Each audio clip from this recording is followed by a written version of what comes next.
Rescue hooks to rescue, Mayday! Get ahead, West. Fast Mayday, what's your location?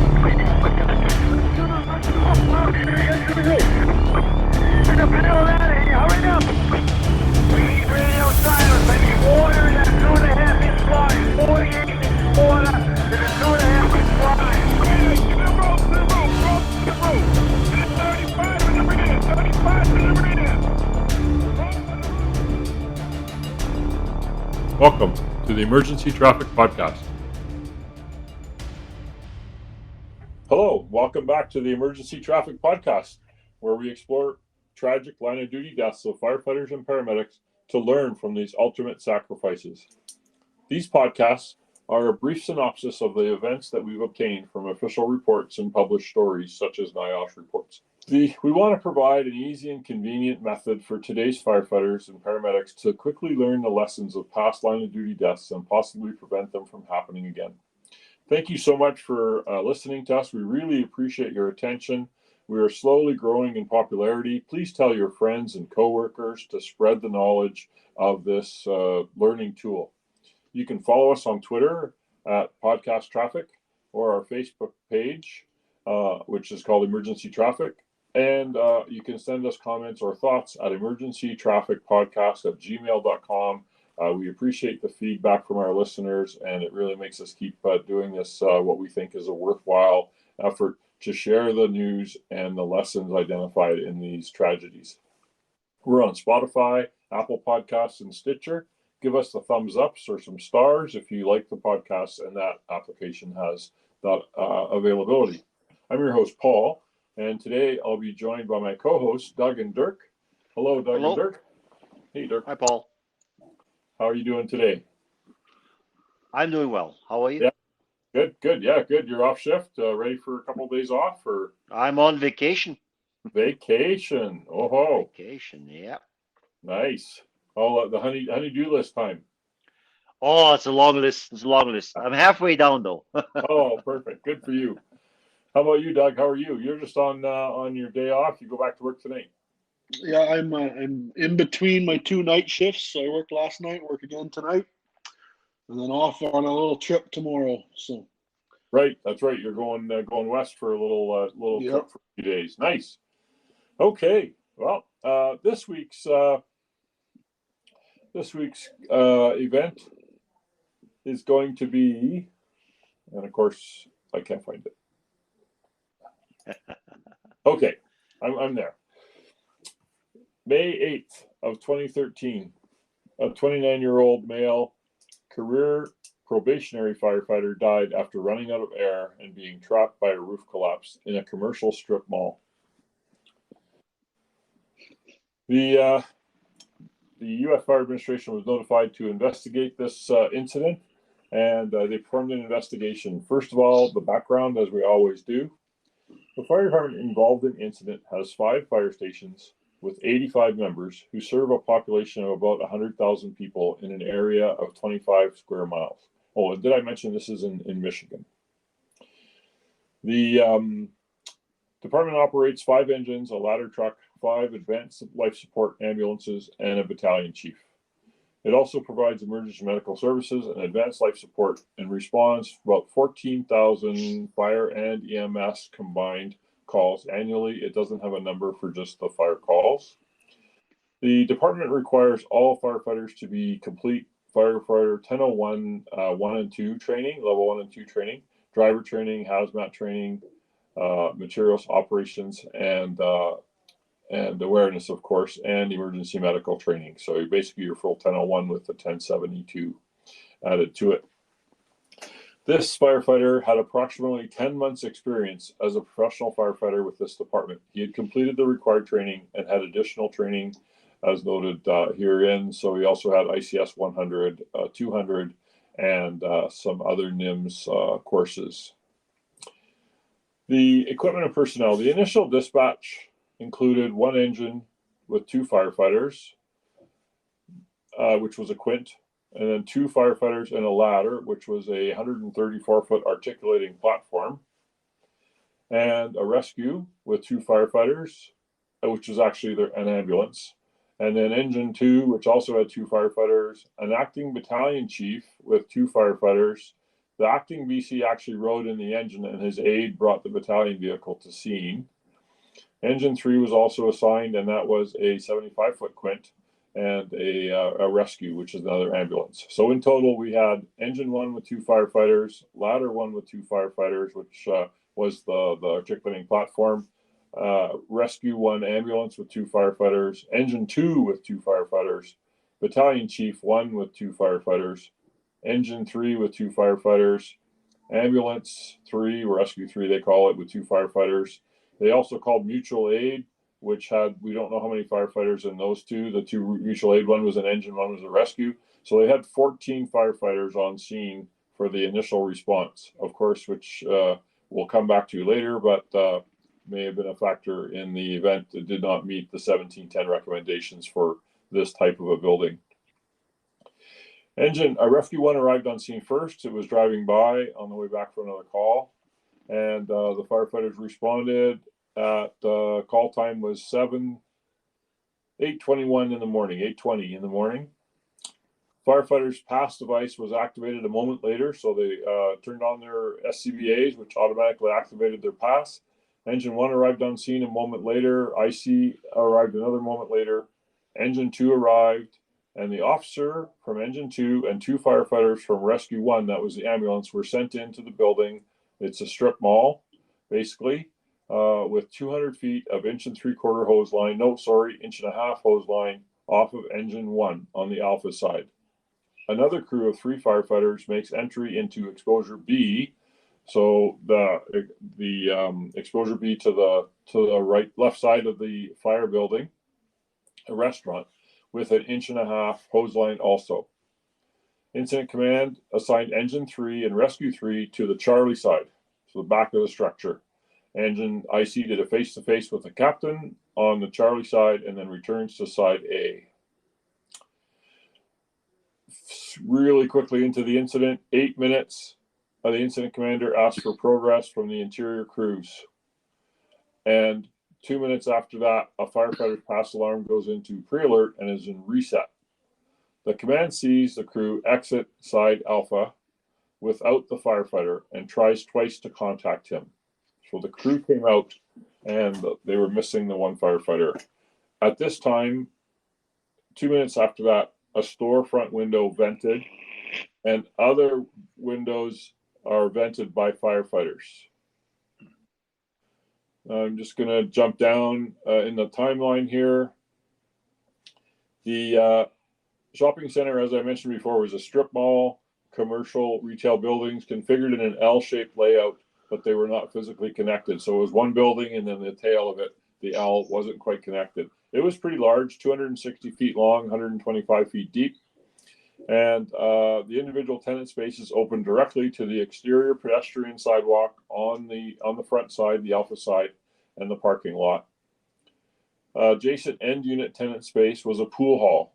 Subsequently, it caught fire, which is where it was the main fire building. The fire and collapse originated in the farthest end of the larger retail building and subsequently spread to the 2 other adjoining tenant spaces on the B exposures. The building was built in 1979, non-combustible construction, steel frame and support with masonry perimeter walls. There was 14 tenant spaces. The pool hall, which is where the fire was, which was about 8,000 square feet. The restaurant beside the pool hall, which was 4,000 square feet. And then there was a firewall that separated the rest of the tenant spaces, the rest of the 14, to the Bravo side. There was a rolling partition wall between the restaurant and the pool hall that was down at the time of the fire. The dining area, so you could open it up to the pool hall. The weather at the time of the fire was 63 degrees, and the wind was only 5 miles per hour from the northwest, maximum speed of 15, so below the limits for basically a wind-driven fire. There was a few gusts of about 31 miles per hour. The A firefighter died while running out of air in the commercial strip mall fire. The firefighter was one of 3 firefighters who had stretched the 1.5-inch hose line from Side Alpha into a commercial strip mall, the pool hall. Hose team stretched deep into the structure under high heat and heavy smoke and was unsuccessful in locating the seat of the fire. The hose team decided to exit the structure, and the firefighter became separated from the other 2 members. The firefighter responded to the report from an ambulance and was assigned to the hose line with a sergeant acting as a captain. They use sergeants there. The battalion chief was a captain acting as a battalion chief. Engine 2 also had a sergeant acting as a captain. So there's quite a few acting positions in this scenario. I don't know if that had an effect or not, but it's something to keep in mind when we have numerous acting officers above their level. It could be potentially, you could miss something. The acting BC arrived and observed light smoke from the exterior. The smoke was banked down on the interior, and he thought it was possibly a kitchen fire. He walked around the back to Charlie side to check it out, talked with the Charlie assignment, Engine Officer 2, and 2 firefighters that stretched that pre-connect line into the doorway on Side Alpha. Command assigned Engine 3, as we said, to the Charlie side, and they were another engine into the Bravo exposure, as I mentioned already. Mutual aid companies also arrived, and they were assigned as RIT on the Alpha side. The firefighter was one of the 3 firefighters. He was second position on the stretched hose line, 1.5 inches into the pool hall. The nozzle men reported during interviews they first tried to make entry into the restaurant, which was the Bravo exposure, and then they went into the pool hall entrance. He observed heavy smoke with 0 visibility and could feel heat overhead. They stretched the 1.5 inch line approximately 30 feet in. They couldn't pull any more hose. The 3rd firefighter went back to the door to pull more hose. The firefighter opened the nozzle, penciled a short burst of water, lots of heat, and then he moved further in and stopped at a wall behind the bar. He then gave the nozzle to the firefighter behind him, ran into a number of bar stools. He spoke with the firefighter 3 or 4 times and told the firefighter that he only had 1 light left on his heads-up display for air and was concerned about air level. That was talking between the nozzleman and the 2nd firefighter, which the probationary firefighter, which ended up on the end of the nozzle. The captain on the hose line reported that when they stretched the 1.5 inch line from side A, they experienced heavy smoke and heat. The hose team then decided to back out following the hose line, and the nozzleman said that he had communicated with the firefighter and he was right behind him. However, when they got out, the firefighter was not with them. At approximately 8:39, incident commander saw a crew exiting side A and noticed that only 2 firefighters came out. IC stated that during interviews, he tried calling twice for the missing firefighter, got no reply. IC called on the radio for the firefighter, asking his location. The firefighter answered that he was on a hose line at the back of the building near the fire, near the kitchen. "What crew are you with?" Command asked. Fireground transmission occurred referencing Ladder 1 crew at the same time. IC believed it was the firefighter saying he was with Ladder 1's crew at the rear of the building. At approximately 8:43, a large storefront window self-vented. Firefighters vented the other windows on the Alpha side. They radioed that the roof was looking like the air conditioner was ready to come through the roof. Guys at the back that were surveying the roof. IC asked for progress reports by radio. Shortly after this, there was a very brief and hard to understand radio transmission from the firefighter saying that he was out of air. However, his transmission was not heard by anyone on the fireground. So they found it on the recording, but they didn't hear it on the fireground. The IC noticed that were changing and decided to switch to defensive fire operation. He ordered evacuation at 8:46, so they're 24 minutes or so into the call. Shortly after, Engine 3 radioed command that he reported he had personnel accountability for their unit. That was the guys in the back, Charlie side, and the other mutual aid company that was also in the Charlie side. IC acknowledged them by radio transmission occurred. Unknown source saying, "Command, we need a par count. Firefighter name is unaccounted for." Command and dispatch then repeated times to contact the firefighter on the radio. At 8:50, command assigned the mutual aid company to enter side A and search for the firefighter, the missing firefighter. This crew made entry, followed the hose line to try and locate the firefighter. They reported that they were only able to make it about 60 feet into the structure. Remember, it was 100 and some feet deep. And after 45 to 60 seconds, they could not locate the firefighter, and they had to back out due to increasing fire conditions. The dispatcher asked command if he wanted a mayday, and he replied affirmative. A mayday was transmitted by the dispatcher, and approximately 8:51, a few moments later, a flashover occurred in the structure.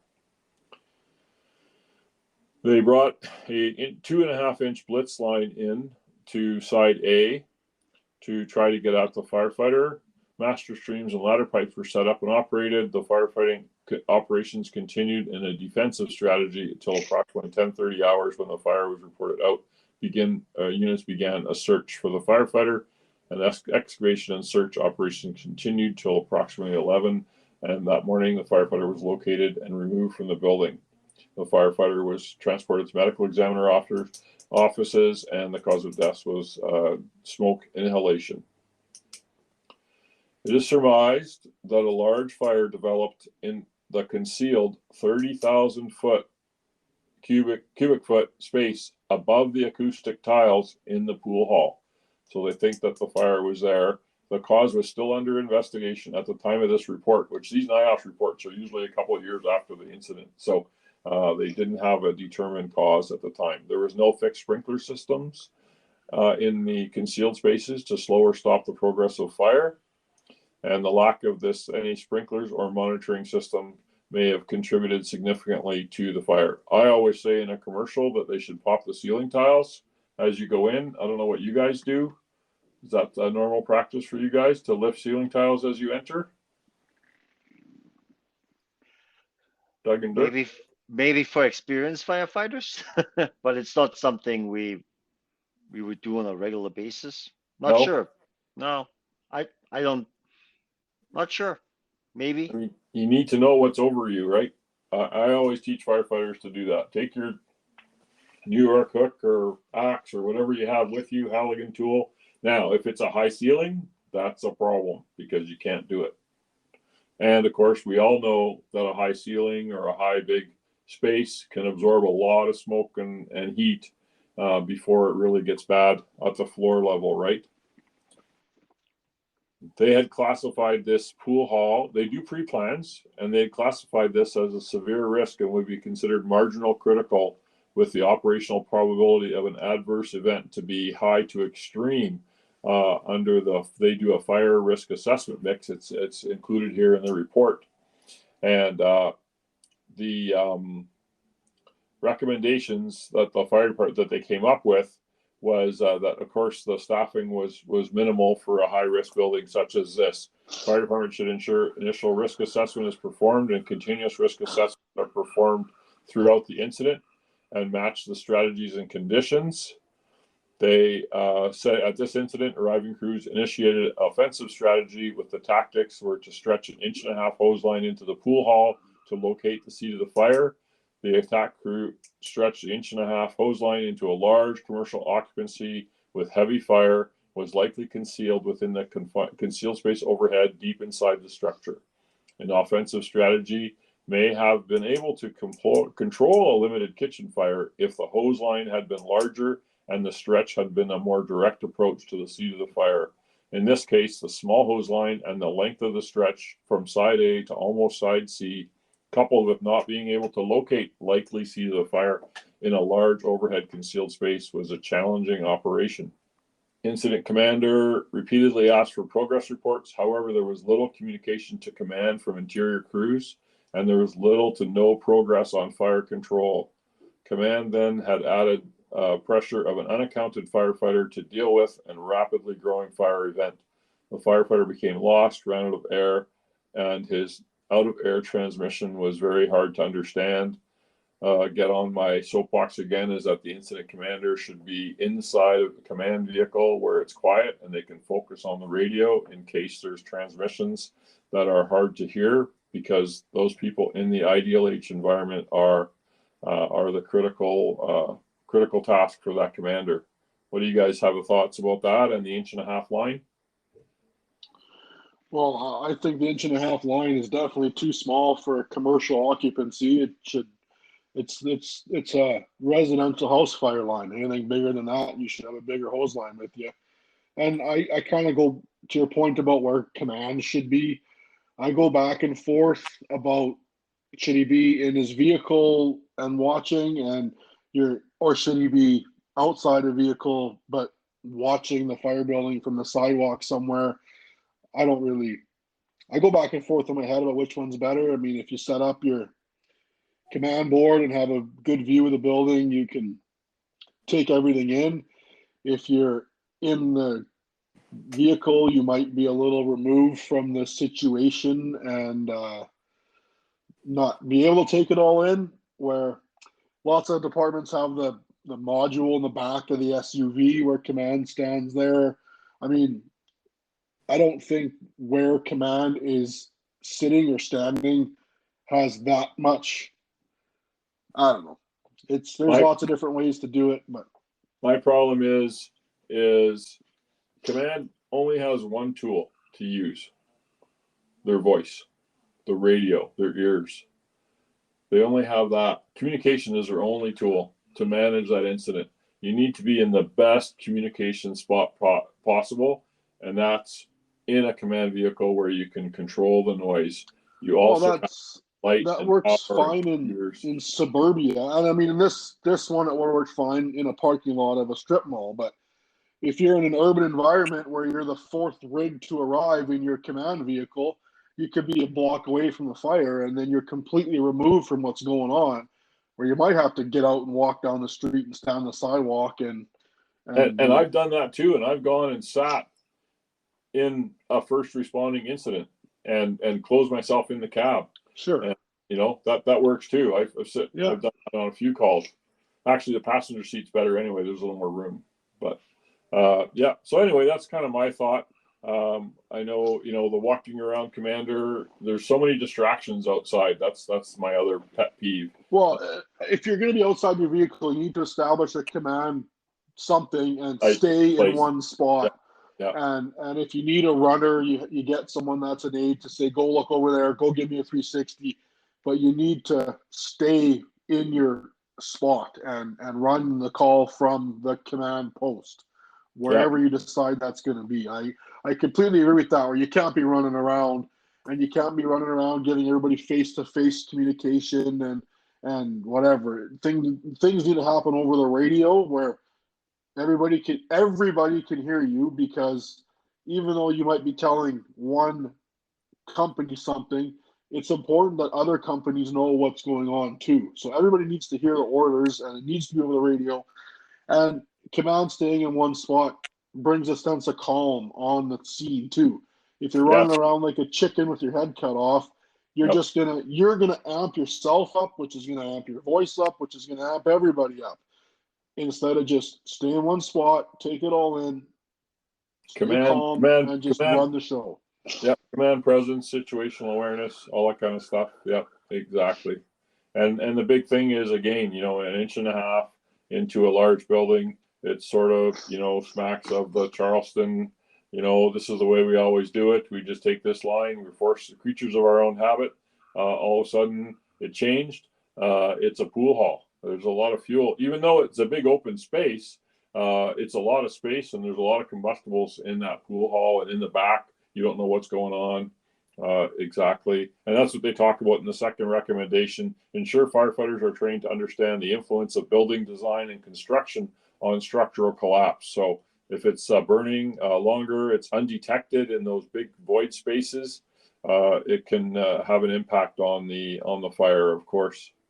The next recommendation they had, fire officers and firefighters should ensure that crucial benchmarks such as progress or lack of progress are communicated to the incident commander, and that positive communication discipline are used.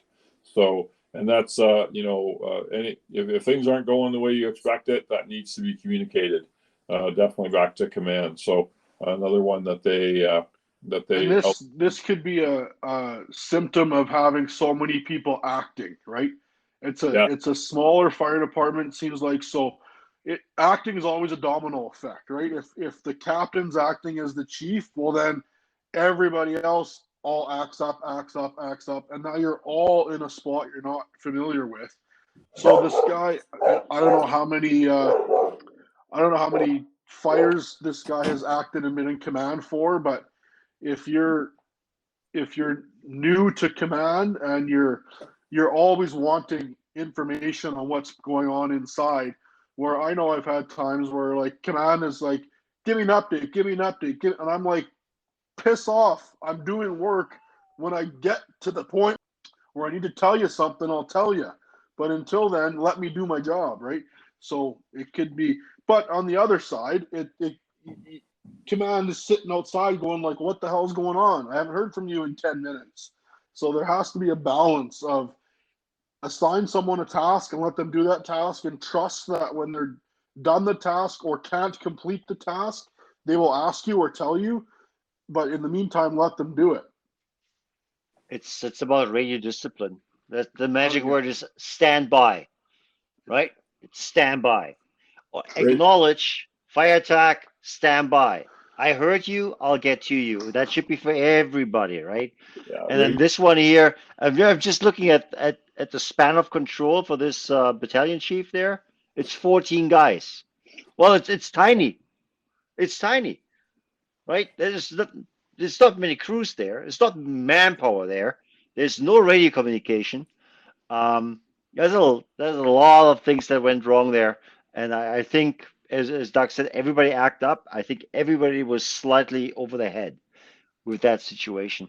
well, And nobody ever called a mayday. Like, right. there's no, maybe there was mutual aid. If somebody would have called a mayday earlier, there would have been more crews. Nobody went inside to rescue this guy. Well, as soon as the acting sergeant came out or saw the one guy come out, or two guys, however many came out of the Alpha side, that was a mayday right there. I missed Right there, yeah. Right there, that should have been called, but possibly due to that inexperience, the panic sets in. Oh my God, where's my guy? That kind of thing. Definitely. And talk about span of control, but my pet peeve with this kind of thing now, of course, ICS span of control is a maximum of 6 reporting to you, which this guy had about that. He had, engine 1, engine rescue 1, engine 2, rescue 2, engine 3, mutual aid. The problem is they were all 2 units per each, and so no one knew who was with who unless that was written down somewhere on a tactical worksheet or on the hood of the truck or something. You probably didn't know who was with who, which we saw because he called and he thought it was with ladder 1. So that whole span of control was a problem. They responded with 2 people in each apparatus, right? And you weren't operating as a company. It was like, you 2 guys go with that guy and do a job, and you 2 guys go with that guy and do a job. And that goes to exactly what you just said. All of a sudden you have 2 guys with that guy, but you don't know who the 2 guys are, where they came from, who they're with, what they're doing, instead of just being able to say, engine 4, you're doing this, right? Yeah. And we used to preach that here in the department you and I were on, Doug, in that, we mix everybody up, and that can't be. You got to be with your unit and you stay with your unit. My last department was the same way. If you come with engine 2 or engine 10 or whatever the number is, you are engine 10. And don't. And if I see, and I wanted those, we bought the air pack, the little things to go on the SCBAs on the back and on the front. We didn't have the helmet ones. I couldn't get that sold through. I think that's a better deal, is actually the magnets on each side of the helmet with your unit number. But we had it on the SCBA for which truck it came from. And right away, as a commander or as an officer, if you saw one E2 guy with the E10 guys, you knew you had a problem, because how come you're not with your unit? So, and that was definitely, I think, a factor in not being aware they had a missing firefighter. And again, communication conditions should be communicated and acknowledged. Fire conditions, radio discipline maintained was the exact recommendation.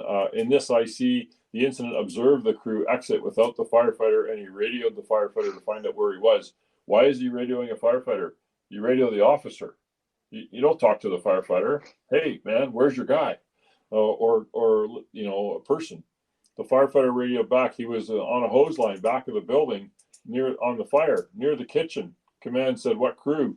And then he didn't catch it. Another transmission came across from ladder 1, so he thought he was with ladder 1. Again, You should be talking to the officer. So that might be your whole acting thing, and having the crew split up, smaller department. Well, but like that, whatever crew, I don't know what assignment or rig they were with, but when they went in with 3 and came out with 2, right there should have been a mayday. Right? Well, see, the problem was it should have been the officer from Engine 2 took 2 guys from Rescue 1. Sure, but he still only came out with 1 guy from Rescue 1. Right. Yeah. Right? He should know that I went in with 2 and I came out with 1. That's a problem, like right now.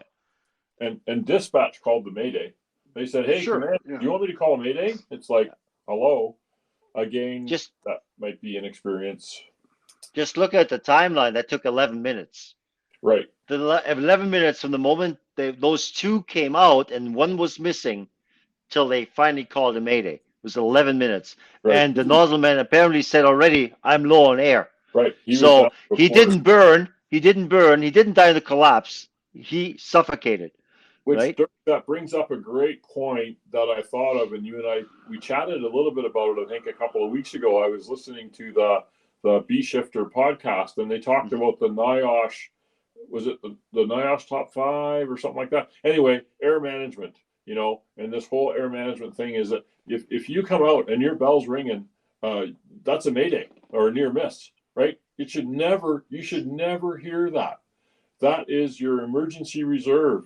And we need to manage our air better. That's why NFPA changed the standard about 5 years ago from a quarter to 33% for the alarm bell. Yeah. Right? It's a third is for work, a third is for the way out, a third is for your family. Right, right. And I always think of the movie, was it Hunt for Red October? And their guy's going to jump out of the helicopter to go down to the submarine to tell him not to blow up the world or whatever. And no, we got to go back. And the guy right away says, "Well, you got an emergency, right? A reserve." And he says, "Well, yeah, it's only for times of war. You should never touch it, right? That's how our firefighters need to be trained. Is that 33% is yours. That's like the last quarter of a tank in a fire truck for the wildland urban interface suburban applications. I always teach the guy the last quarter of the tank is for you. Don't let it go." Yeah. That's what they talk about it here, that he was out of air. So he actually was alive. He was on there. He ran out of air. This shouldn't be happening. Fire department should ensure that crew integrity is maintained during fire suppression operations. At least, and of course they go into the 2 out, 2 in rule. They did have red established, but they couldn't get in there again with a small line. Firefighter became separated from his crew and lost. He was a probationary firefighter by himself for a period of time. He did not have a great deal of experience in working fires, much less in a commercial building. Huge, wide open area. Can you imagine if you lost a hose line in a pool hall? You'd never find it, right? No. With the gutters and the machines and the tables and not a chance. So what do? Mayday, mayday, mayday. Call a mayday. Exactly. Right? And as they teach, I mean, it's the crew that you went in with are probably going to find you, right? There's not you can always cancel a mayday, right? The fact that it took dispatch to go, "Hey, by the way, do you want a mayday?" And that was on that B Shifter podcast as well, is that people are hesitant to call a mayday. And they had all those statistics from, it's the Mayday Project, right? They were reviewing the Mayday Project and how people don't call a mayday when there is one, and how we need to, we don't want to be that guy.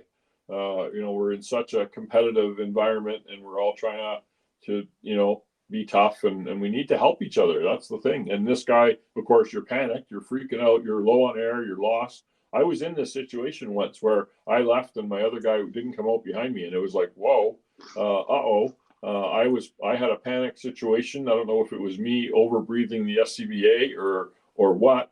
And I told the guy on the hose line that, "Hey, I got to get out. I got a problem." And I thought he was behind me, and we got to the door and he wasn't there. He did show up a couple of seconds later, and he just about killed me right on scene for leaving him in there. So, and rightly so, right? But yeah, adequate staffing is the next one recommendation. Of course, adequate staffing based on the community's risk assessment. 1710 says they needed all companies should be 4 people in the company, where they had the split companies between the ambulance and the engine. Actually, a big city here near where I live used to do that. I don't know if they still do, but they used to split their companies, and the ambulance would chase the engine, or the engine would chase the ambulance around town because of lack of staffing. I'd much rather see this department has 2 or 3 engines or 5 engines, it said, and a ladder truck or something. I'd much rather see 3 engines with 4 people on them than 6 engines with 2 people on them, if it was me. But the ambulance pays the bills. No, but I'm not talking about the ambulance. I'm talking, I think you said there was 5 engines or whatever. Get rid of 1 or 2 engines and put those guys on the remaining engines. Yeah. And have proper crew assignments. And then automatic aid for the weak spots. Which maybe mutual aid. Maybe mutual, not automatic. But automatic. The officer doesn't have to call it, because we can't depend on the officer to make that decision in the heat of the moment. It should be automatic. The pool hall goes up, it's a tight whatever occupancy, and they get called. This is something that we talked about on the tailboard talk, but this is a situation that I agree with you, Paul. On a fire department this small that can't handle a fire according to 1710 by itself, it should automatically come. Yeah, exactly. And I mean, we just had the court case in Sudbury, Ontario. They have 3 or 4 stations in the city of Sudbury that are staffed, and they have one that's not staffed the same. And the court ruled in favor of the firefighters in saying, this is not acceptable. You need to staff it properly. So we're going to see where that leads us in the rest of the country. Hopefully it helps with some of these departments that have 2 or 3 firefighters on an engine, and they're waiting for the other engines to come from home or mutual aid when they call it, because it's not automatic. So I agree. It says here in the report, if you have a tactical hazard, high hazard occupancy, or those kind of things, you need to have 5 or 6 on-duty members in the jurisdiction, which we see. And I think there's some cities in Canada that actually staff, 5 or 6 on the high hazard areas. Very important. Just a reminder, 1710, minimum of 15 for a low risk building, a house, within 8 minutes. Anything bigger than that requires, that's 4 companies with 4 members per engine, of course. We just saw that other podcast we did where they were ISO class 1 department, and they had 3 engines to a house plus a ladder plus a battalion. And anything bigger than that, then it was 4 or 5 engines and 2 ladders. Staffing studies have determined that a minimum of 20 firefighters should be included in all first alarm assignments for moderate risk occupancies.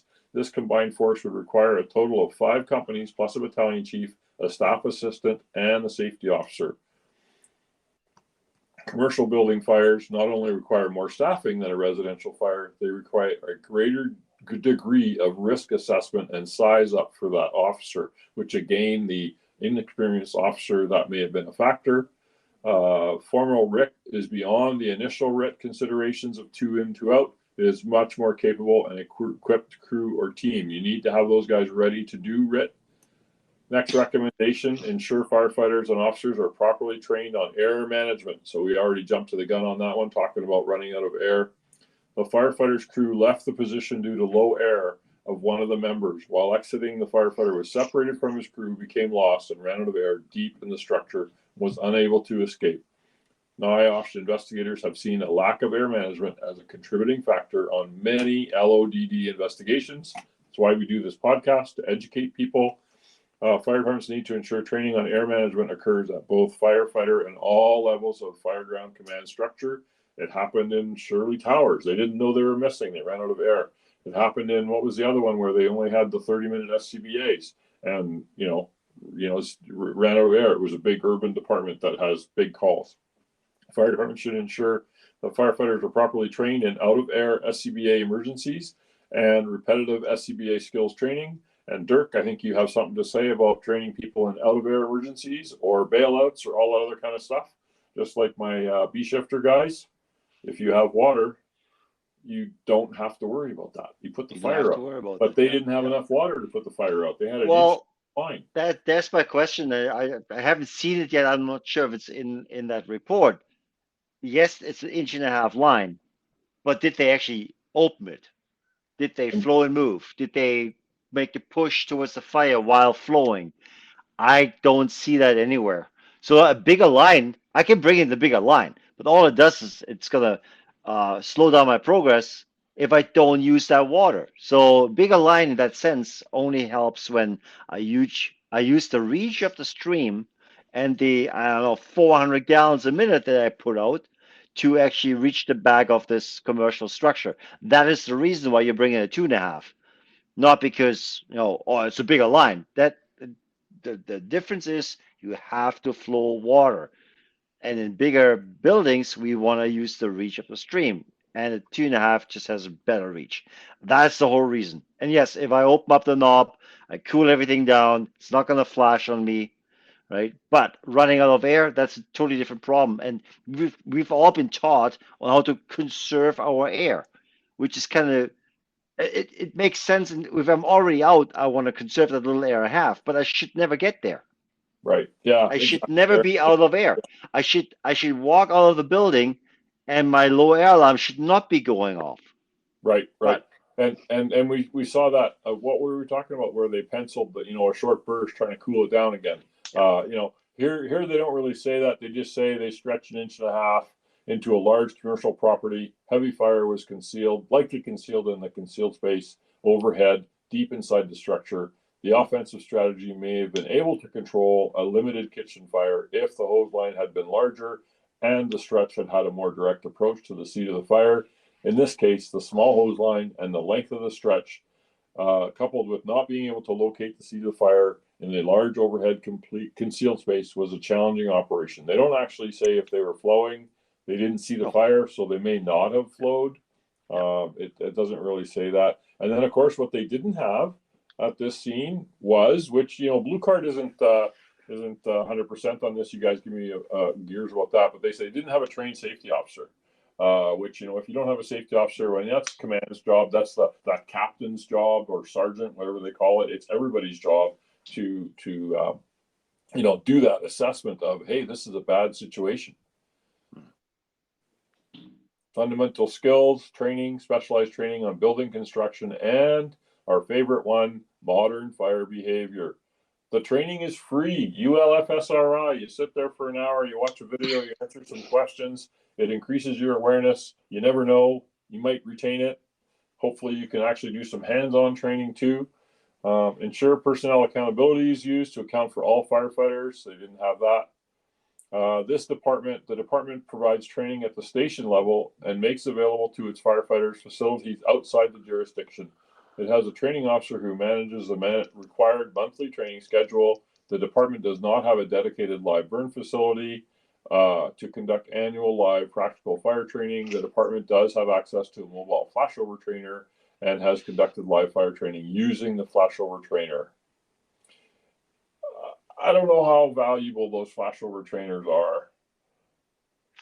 yeah, that would be a table talk worth for Okay, sure. okay, that's a good subject. Let's remember that. The crew did not have a thermal imaging camera.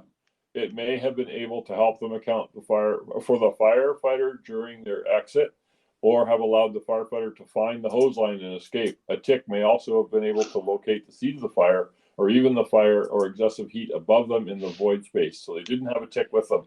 Okay, guys, I'm sorry. This department has 134 4-foot articulating platform. I used to sell those. That was in 2005. That was $1 million truck. In 2011, it's probably $1.5 million. And How many ticks can you buy for $1.5 million? I know, but I was training, doing training, actually blue card training in another department at a rural station, and they didn't have RIT kits, the little RIT bag, and I'm going, hang on a minute, I just sold you guys 2 years ago $1 million truck, and you don't have a RIT bag? Well, no, we're a rural station. Come on. Anyway, I'm getting on my soapbox now. Enhanced capabilities for firefighter tracking. They're saying, the pass alarms that monitor people and their air levels and stuff, which we just talked about on the last podcast. So anyway, that wraps that one up. Any other closing thoughts? No, Well, it's it just goes to show that like a small understaffed fire department where the city doesn't want to pay for a full fire department, well, it came back and bit them, right? Sure, they probably lasted for years and years and years where they did good enough. Good enough was good enough.